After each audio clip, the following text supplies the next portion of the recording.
Welcome back to Training with Results. This is Team Real World. My name is Maurice Velasquez, and I'm with John Shirk. And you're listening to Talk 107.3 FM. WBRP. In Baton Rouge, Louisiana. Our website is www.teamrealworld.com, and our phone number is 225-772-4357. And that last 4357 spells Help. So anytime you need us, 772-HELP. It is good to be with you guys again. Thank you for joining us. We've had great feedback. We appreciate so much our listener, our friends. I promise we're not that smart. We really appreciate that. No, we really do. Yeah. First of all, we have to say kudos to our team back at the office. That's right. And we have a group of phenomenal team members. Everything from folks that I can honestly say all of our heavy lifters. That's right. Yeah.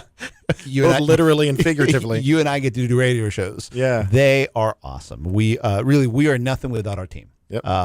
We only if we look good, if we sound good, if it even looks like we know what we're talking about, is because we have a sizable, and by sizable we had about 10 folks. Yeah. That really are extraordinary, and we thank them very much. Again, I have to say we are nothing without them. The name of our company is Team Real World for a reason, because we are a team, and we have fun like a team. We have fights. We have fights like a team. Yeah. It's like a family. It really is. And again, last week we referred a lot to families and how we treat each other. We should treat each other, welcoming each other like like you're part of the family. Mm-hmm. And that's what we do. But not everything in a family goes well. But is there the ability to move things forward? That's right. And so for those of you team members out there that work for Team Real World or are associated with it, kudos to you. You guys are the bomb. So today we're going to continue our conversation with about the things that Mr. Steve Jobs brought out. Remember what they were? I do. This is in context of the middle managers. This segment, this whole program today, the whole program that you're listening to today is part 2 of what we started last week on called Middle Management Excellence. Yes. It's an overview of our 2-day workshop. We last week had Mr. Steve Jobs in here with the studio with us. That's right. We had about a 2.5-minute segment of a clip that he did at a conference, and he talked about the 5 things that made Apple a great success because he had a good management style. And he laid out 5 things. So let's review those, and then we start tackling. In this program, we're going to discuss how to apply them and how to make them practically effective. The 5 things were, number 1, John, remember what it was? Clarity of roles and responsibilities. Clarity of roles. You do this, you're supposed to do that, and everybody pretty much knows what everybody else is doing, and everybody's on the same page about that. That's right. Okay, That's so right. It's basically clarity of roles across team members. The second one was meeting consistently and meeting well. That's right. This is probably the one area in a company where everybody is running away from. Exactly. Meetings. We all hate meetings. I mean, we hate mad meetings. Yeah, and I think the problem is that there's so many bad meetings. Yeah, people just think that's what meetings. That's what meetings are. Yeah. And so it's meetings have become a very elusive thing, and whenever you talk about good meetings, it's like saying military intelligence or right. a progressive Congress or a smart Congress, right? Right, just things right. Yeah, exactly. things that just don't jive with each other. Yeah. So good meetings often elude us. That's right. And so he said that the importance of having regular, ongoing, effective meetings is one of the keys to having a great team culture. The third one is trust. Wow. Now, we acknowledge, because you haven't heard us talk about trust that much yet, but we acknowledge that of the 5, this is the one most listeners will hear and say, har, har, hardy, har, har. Oh, yeah, we trust each other. Yeah. Oh, yeah, that's right. That's really what would be said. Yeah. They would say, oh, yeah, we trust each other. But privately, they know no one here's got my back, and I don't got anybody else's back either. Yeah, and Mo's not going to turn that in. He said he was going to get that done. Mo. Yeah. Mo, I'm affectionately, sometimes not affectionately referred to as Mo, so I'm trying to make fun of myself. The whole issue of trust of Mo's just not going to come through with that. He's the kind of personality that offers to do 30 things and yet comes through on 2. and then at the meetings, what happens? Did I say that? I didn't say that. What I meant was, and so That's right. So yeah. Well, we'll talk more about this one, but there is a methodology here. There is a way to establish trust so that things are written down. There's a clear sense of a negotiated agreement, and follow-up from meetings is based on things that are written instead of just dodging and hoping and It's practical. Exactly. Exactly. It's practical. It really is. It really is. Yesterday, my 4-year-old was, he's learning how to play the piano. And so he's all excited. He said, "Daddy, come, I want to show you." And he started playing Mary Had a Little Lamb. Mary Had a Little Lamb. Yeah. And it was his first couple times attempting at it, and I was quite impressed. Really? With how well he did, of course. Yeah, would I say otherwise on the radio, right? Yeah. But then I thought later on, it's like, let's say that he continues practicing that, Mm-hmm. and that he continues to be really good at that. Mm-hmm.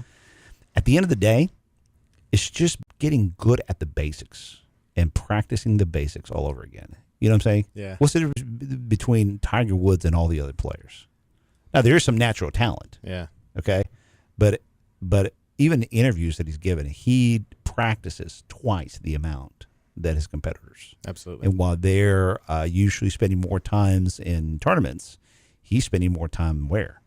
On the practice tee. On the practice tee. On the And green, so yep. the things that we have been covering and that we cover in our program today only really work if there's a commitment to practice these things. So trust doesn't just happen. That's right. It has to have a place for it to be tested. That's right. And the best place for it to be tested is in meetings. That's right. Because at meetings is where you really show respect, you show camaraderie, you show organization, you show commitment. I mean, so many great things are possible at meetings that's where people can shine. And so what we really encourage is the same things that Steve Jobs said, is you meet well. You have great meetings, organized meetings, regular meetings, so that the vast majority of your conversations are in those meetings and not in hallway conversations. Although we're not against hallway conversations, you have to have hallway conversations. But how many times, think about your company, how many times do decisions or things happen in hallway conversations that nobody knew about what happened? And then it becomes an issue of he said, she said, we said, and nobody's even on the same page. It can't be. It's impossible. So the fourth thing that Steve Jobs said was what? Be on the same page. Yeah. So people come to the meetings and, they're not on the same page. They don't track things. And then the fifth thing is probably one of my favorites. Yeah. Because it's such it's not an innovative concept. It's a good concept that just needs to be revived. That's right. And that is the idea that ideas must win the day. Yeah. Ideas must be facilitated. that the whole purpose, but the driving purpose of effective meetings and thus good managers are those people, those individuals in your companies, your middle managers, who are willing to practice having effective meetings so that two things can be discussed in a very organized, innovative, and well-facilitated style. And those two things are problems and ideas. Okay, and so if you look at the many things and the many surveys that are available out there of what's one of the main reasons that people leave companies as their supervisors is because they don't feel that their opinions are respected. Exactly. They don't feel that their ideas are respected. And so if we can tap into that and be able to address these 5 issues that Steve Jobs laid out, man. When you think about, just on this last one here, when you think about the real force behind something that gets implemented at a company, at the front line, what's most common is one of two things. Either an executive had an idea and the middle manager says, look, I don't know what to think about this, but the people above me said, you got to do it. Yeah. Or the middle manager says, You do exactly what I tell you to do, and we're not talking about Yeah, it. and then innovation and creativity and feedback, it just goes out the Exactly. window. Exactly. So in our next segment, we're going to start talking about the specific tools that we have at Team Real World that we teach in our 2-day workshop, but that we also help you reinforce on a weekly basis in small segments at your company to make sure that middle managers don't just go to a workshop and all of a sudden they forget it. They go to a workshop, then they implement it, and we help them. We hold their hands. I can't say hold hands. We help them to reinforce it. So come on back and listen to our next segment, and we'll start getting into everything that we just discussed on how to make these things happen. You're listening to Talk 107.3 FM WBRP. in Baton Rouge.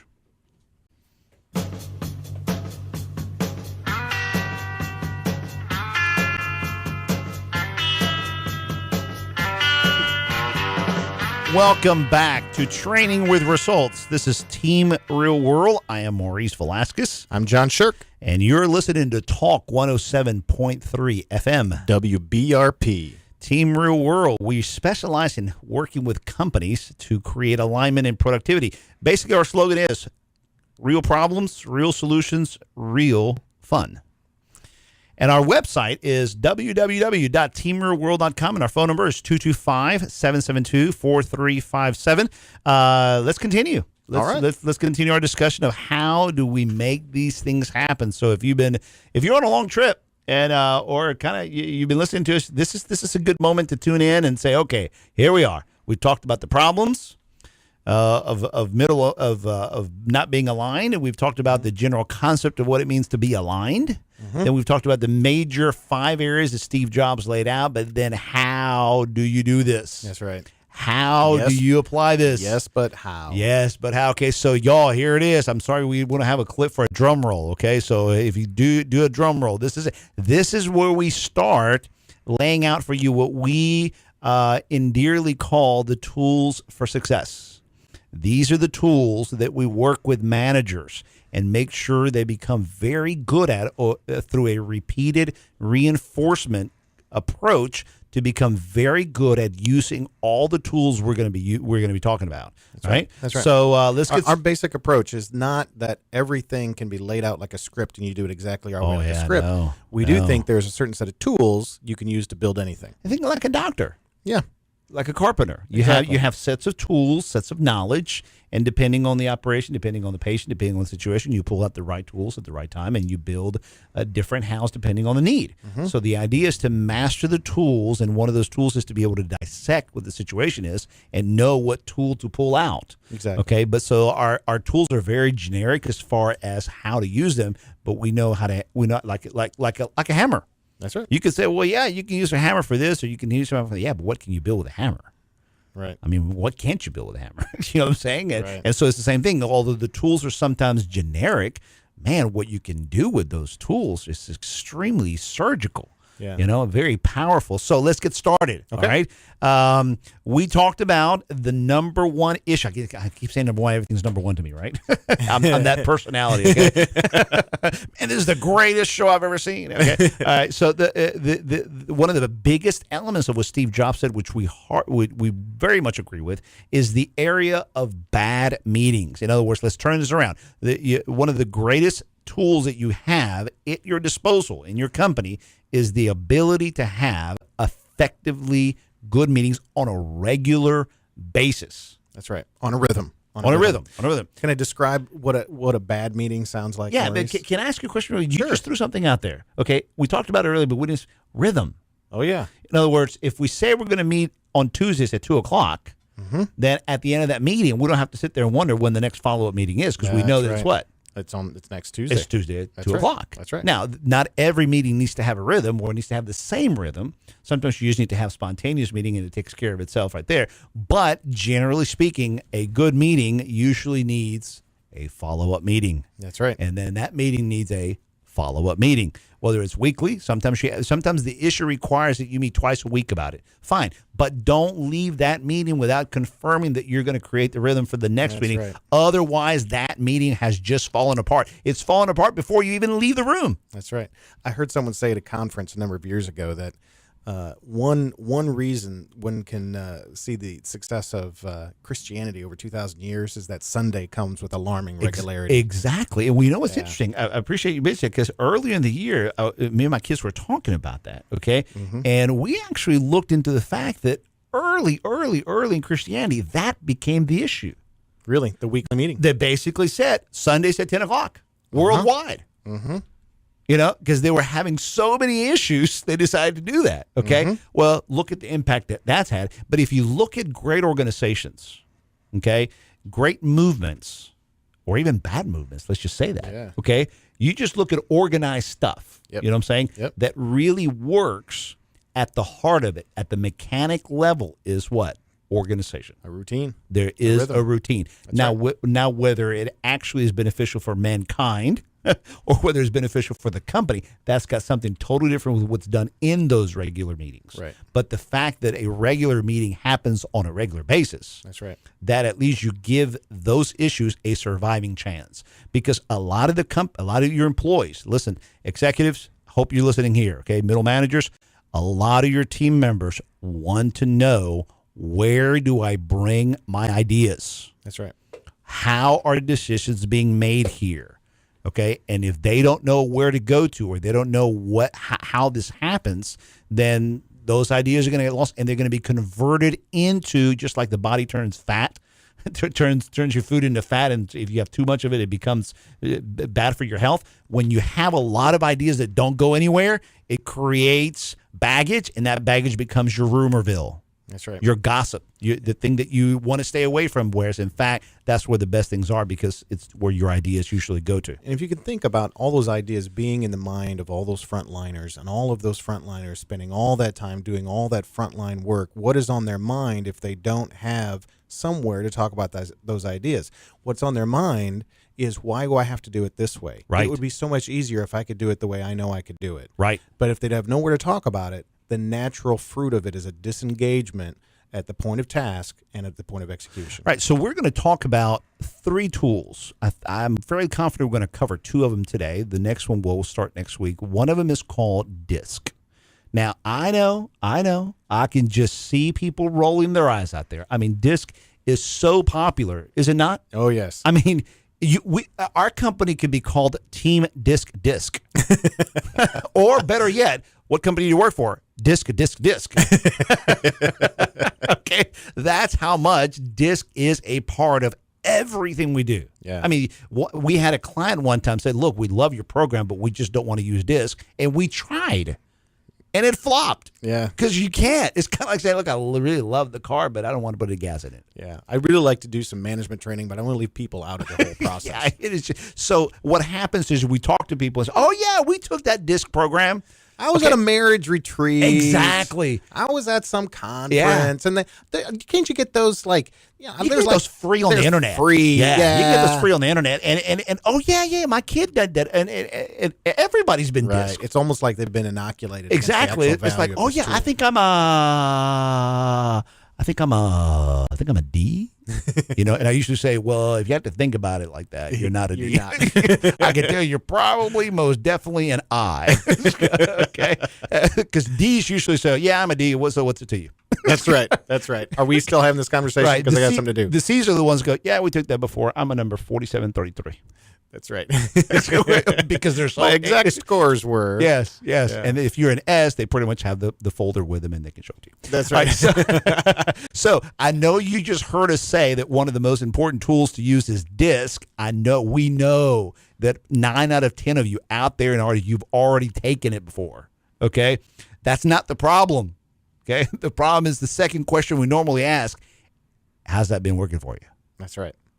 Imagine you had the most spectacular tool in your garage, but you didn't really think that much of it, so you never really used it. So how much value is it to you? Not that much. And did the team and company use it on a regular basis to impact communication, dialogue, conflict management, and effective meetings so that it would have a surviving chance to be effective? Exactly. So what we say is great. If you've taken the DISC survey, wonderful. We don't have to tell you about how good it is. You know it's good. But let's talk about how to use it and implement it so that it has a tremendous amount of impact in your company. That's the first tool we're going to use. We're going to talk about. The second tool we're going to talk about is the letter Z. See, now you're back in Sesame Street. Today we're being sponsored by the letter Z. Yeah, you also do a good vampire. Actually, you do a better vampire than I do. Folks listening are going, come on, get on with it. All right, so here it is. It's called the Z model. Now, that one's going to be a little bit hard to show the Z-ness of it because we're not visual with you, but we'll do our best, okay? But imagine the letter Z. You see imagine the letter Z. go. Yeah, that's right. So you basically follow the letters. You go zigzag, Z. All right, but the purpose of the Z model is an industry standard on what it means to create decisions together as a team. That's right. It's a very powerful tool that helps communication, helps dialogue, helps discussions, helps conflict management, helps interpersonal dialogue. In other words, DISC is the tool that allows you to improve your people skills. Exactly. Z model is what allows you to it helps you create better communications between those two people. Okay? Yep. Is that a good way to say it? Sure. Yeah. All right. The third one, because we have to finish our segment quick, is what's called a docket. Long short of it, it's a list of everything we talked about. That's right. So if we use those three tools, number 1, DISC, people. Mm-hmm. Number 2, Z model, communication, conflict management. 3, docket, keeping up with what we said. Man, effective meetings have a surviving chance here. Yes. So you've been listening to Training with Results with Team Real World. We'll be back in our third segment in just a few minutes. You're listening to Talk 107.3 FM. WBRP.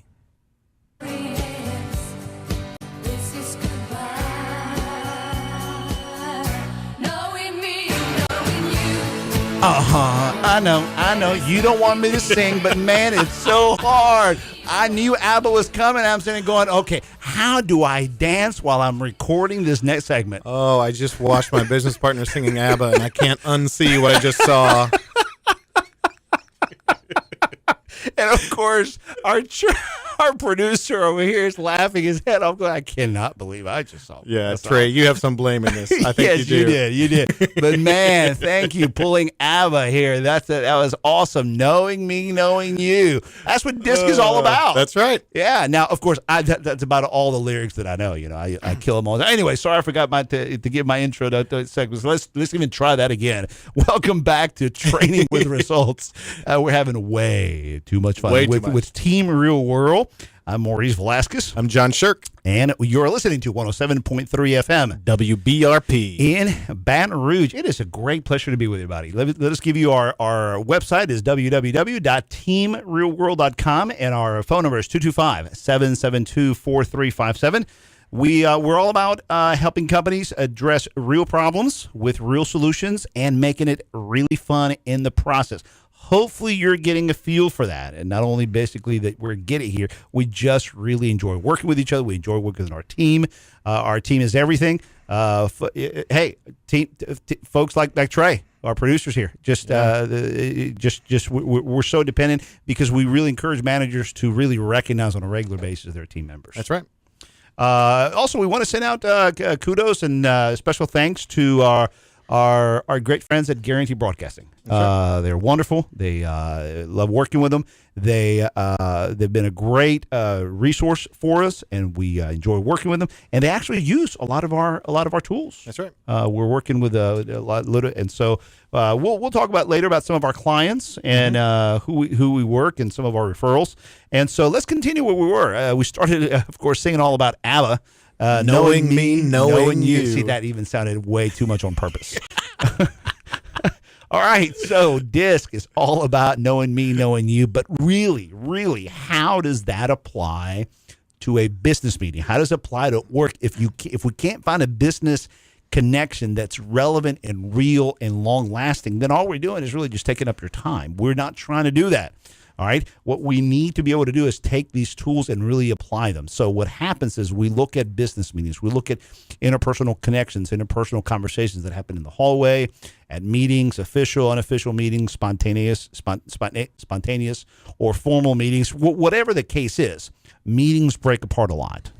And the number one reason for it is a misalignment of personality styles. Exactly. And personality and how it's expressed and how they communicate in that setting. Yeah, so let's talk about what a typical meeting looks like in a lot of companies, and ask yourself, is this happened to us? So I'm going to say you've had meetings that look like this. Everybody's in the room except the person who's in charge, and they come in just a little bit late, just a little bit wild-eyed, and they say, I've got an idea. Here's what we're going to do. But it's not just an idea. That's right. Because he just said, or she just said, here's an idea. Here's what you're going to do. Yeah. Well, or they may not even say the words. They might not even say it. They'll just say, what do you think about? Yeah. See, that's an interesting dynamic there, John, because a lot of times the person that wants to get things done doesn't come in showing their cards. Right. They normally come in with, hey, y'all, I'm thinking about wanting to do this, and this. What do y'all think? Right. And they kind of want to know what y'all think, but I would really just like to hear, that's a fantastic idea. Let's end the meeting now and get started. Yeah, if you could just pull the cover back a little bit and kind of take I can't say mask, but take the curtain, move the curtain aside, it would be something like that. Listen, here's what I want to do. I would like to know what you think now. Yes. Don't ponder. Don't just tell me. Right. Just and in the process of telling me what you want or what you think about my idea, you can't kill it. That's right. And you can't talk bad about it, because if you do, I'm going to correct you. That's right. Or I'm going to fire you. Oh. Yeah. See, I didn't say that. Well, no one says it. I mean, everybody just kind of knows it, right? John, I think that is the number one fear. Oh, absolutely. It is absolutely the number one fear of why people and companies dare not digress, dare not dissent. Sorry, not digress, dare not dissent. Yep. Because in the back of a lot of people's mind is the fear of retaliation. Or the flip side of that coin is they think they're getting paid to agree with everything. Yeah, and oftentimes that is the case. That unfortunately that is the style. That's the management style. And so what happens is that in these meetings, in these meetings, this person comes in who's in charge and says, "I have a thought, but it's loaded." Yeah, it's very loaded. Now, by loaded means that it's implied. Part of what's loading that thought is that people who are in the room are going to have to follow up on whatever idea happens here. Yeah. They're going to have to do the work. Yeah, and also the fact that I know that this person who just asked, what do y'all think? They have a long track history here of really not wanting to hear what people think. Yeah. And so although they regularly say, what do y'all think? It's understood. It's loaded with history that says, I know. For example, one of my favorite examples is I did this to my wife. I do it to my wife because I am one of these personalities. Mm-hmm. Honey, I'm thinking about painting the house. Mm-hmm. Okay, and I'd like for us to talk about painting the house. Of course, she looks at me, and she knows, and she says, "You already bought the paint, right?" Yeah, and it's already in the trunk of the car. Well, not that bad, but you're going to have it delivered, right? And don't. Let me guess, it's going to be this weekend. And I sit there and I look at her and I go, "What do you think?" What do you think about this idea that I'm just throwing out there for your consideration? See, see. I do it with charm because I want that approval. Mm-hmm. And so a lot of folks who are of this personality may or may not have different levels of charm, but nonetheless, it's still, they are going to drive and they're going to be dominant about the idea to make it happen. Right. So very, very quickly, what happens is somebody in the room, of course, everybody feels the Right. Okay, and everybody feels there's awkwardness. And there's a special awkwardness from those who know that they're going to have to carry out whatever this conclusion, whatever this commitment is. And so they have a yes, but how side. And then they're usually the ones who first start responding, right? Because and they kind of they give that, whoa, deer in the headlights. Mm-hmm. And then they start asking what kind of questions? Oh, just how could we do the how questions? Yeah. How are we going to do this? What? When do you want to do this? Yeah. And okay, wait. Let me try to. Okay, wait. And you can tell that there is tension. And the subtext of the question is not thumbs up. Yeah, that's how the person who threw the idea interpreted. So therefore, that's right. All those questions are being interpreted as being negative. Exactly, and this little bit of tension is felt in the room. Oh yeah, or a lot maybe. Or a lot. And then there's another group usually in those meetings that feels the tension and then they start moving into, whoa, let's try to make everybody happy. That's right. Okay, especially after the meeting. Oh yeah, after the meeting. I mean, if we could just track what these folks. Well, do. you could put a little GPS on their pants, and you could follow them around, and they would go first to the senior person's office who was in the meeting and say, "Wow, it felt kind of like conflict in there. Are you okay?" And they would say, "Yes, I just think we need to get started." And then they'd go over to the Yes But How group and say, "Are you guys okay? I felt the conflict in there." And that group would say, "Well, we can't get started until we know how." And he would say to both sides, "You're exactly right." So they agree with both sides because what they're trying to do is they're trying to build teamwork, camaraderie. Yeah, exactly. Right. So they really don't per se contribute a lot as far as substance. They want to contribute a lot in regards to the teamwork dynamics. Right. So then you have now three groups of people or three segments in that meeting. The folks that want to drive to get things done. Then the folks that are wondering, whoa, how are we going to do this? What's the process? Yeah, whoa, wait, what? And then you have the group of people that are sitting going, okay, no, wait, let's get along. Wait, hold on. We're still a team here. We're still a team here. Let's be nice to each other. And there's still another segment in that room or in that company who have not said anything. They've been quiet the whole time. They've been quiet the entire time. And what are they thinking? What are the numbers on this thing? What are are we- the details? Based on what? What? Does anybody run the numbers on this? Is there a budget behind this? Does anybody realize if you math out what we're saying, it doesn't work?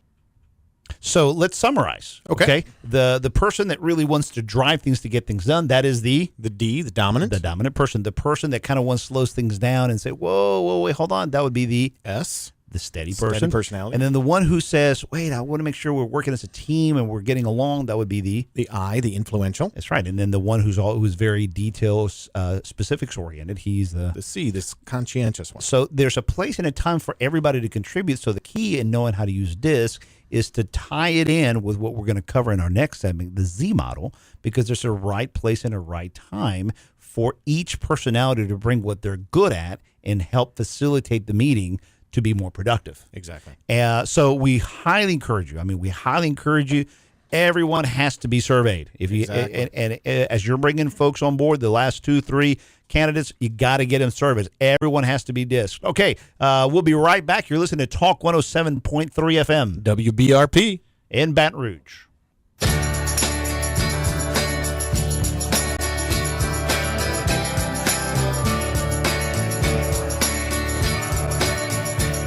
Welcome back to Training with Results with Team Real World. I'm Maurice Velasquez. And I'm John Shirk. And you're listening to Talk 107.3 FM. WBRP. We are Team Real World. Our website is www.teamrealworld.com. Our phone number is 225-772-4357. And we specialize in helping companies identify real problems by helping them provide and develop and implement real solutions and making it really fun.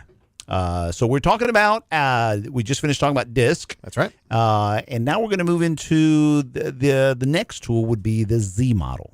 Okay, so good reference, just think of the Zorro. Yeah. Whenever we put the Z on it, you know. Yeah. Okay. All right. So that's what we're referring to, the letter Z. Okay. And there's a dynamic that happens and there's a reason for it. We'll tell you if you go to our website after you listen to us, you'll be able to download a file. You go to our website and look for the radio show and look for radio program number 4.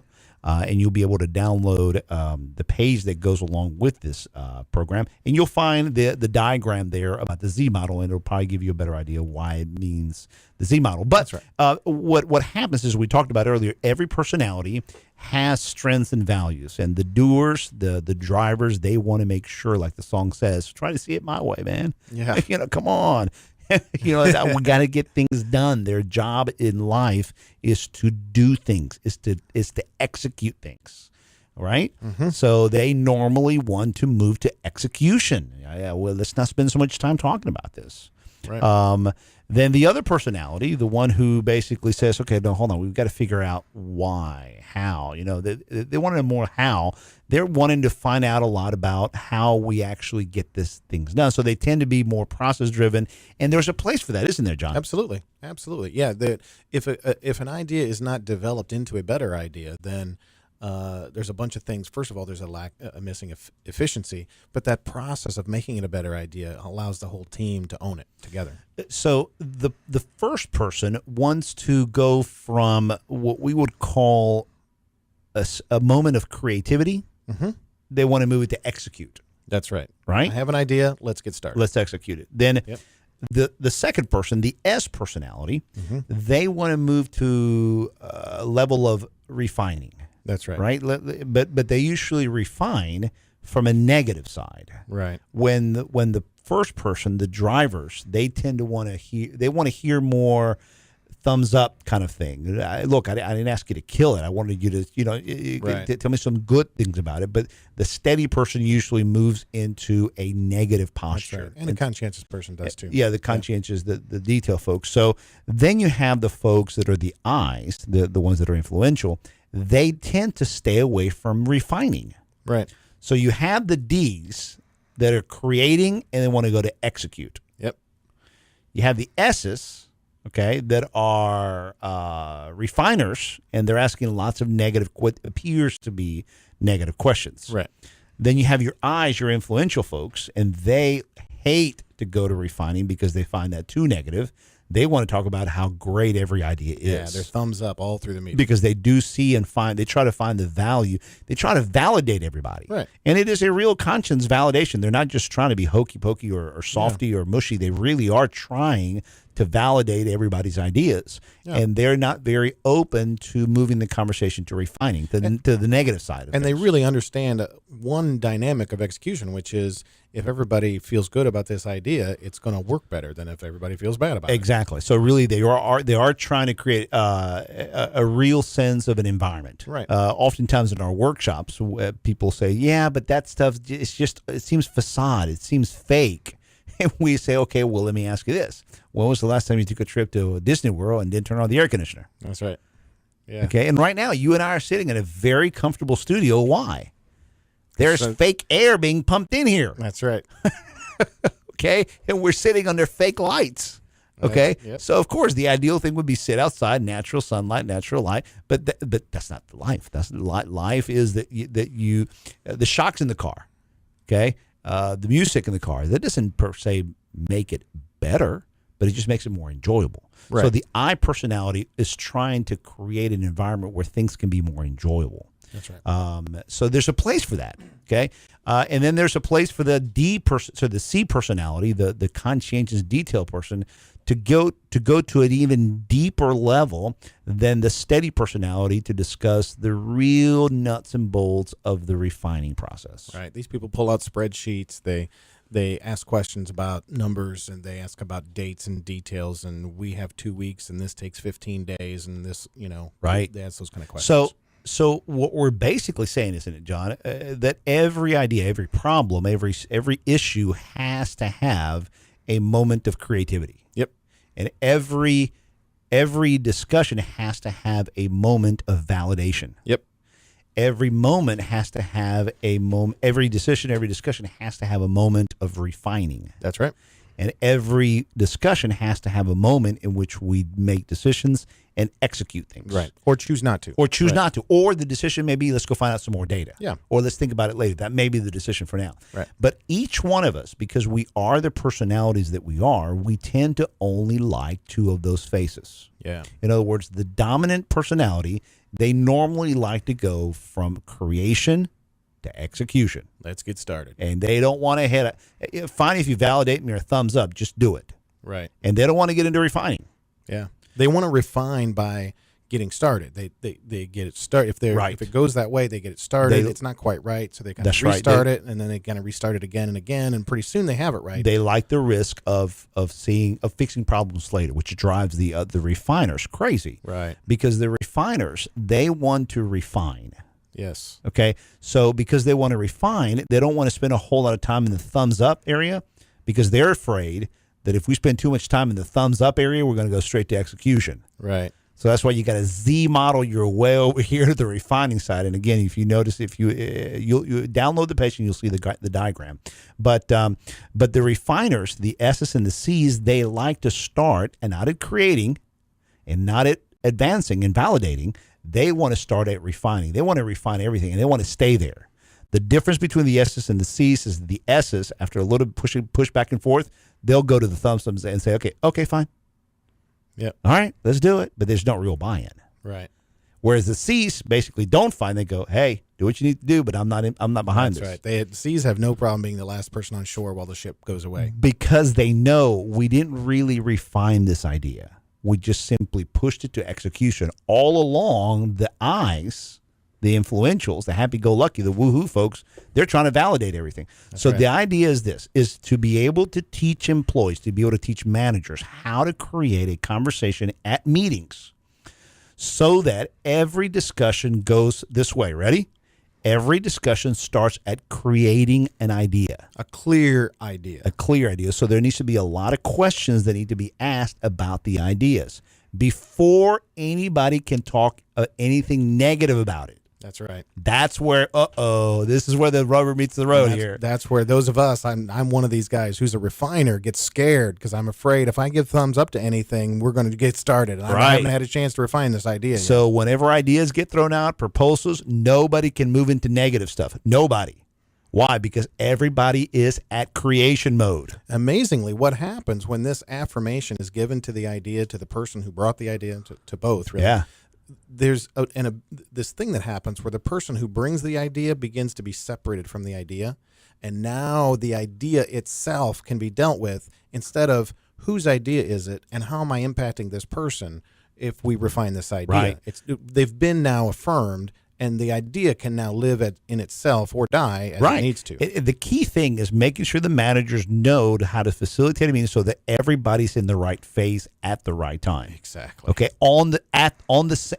at the same time. Right. The play that we're going to play right now on the 28-yard line is the play we all agree to. Yep. So therefore, every phase has to go from creation to advancing, then to refining, then executing. Yep. And nobody can move to another phase unless there's an agreed conversation that we're about to move the discussion in that direction. That's right. We're all in the same phase at the same time on that topic. Yeah. So the two tools that we spend a lot of time coaching and training managers on how to facilitate ideas and conversation that foster innovation are the DISC personality tool and the Z model tool. Okay, we'll cover much more in this in the programs to come because we have to spend a little bit more time on it. And then we'll get into dockets. So, hey, listen, thank you all very much for joining. This has been a great program. Great day, yes. It's been a real good program. Yes. Give us your feedback. And don't forget, come to our website, come to our workshops, get DISC surveys, find out what Z model style you are. You've been listening to Training with Results with Team Real World. Talk 107.3 FM. WBRP.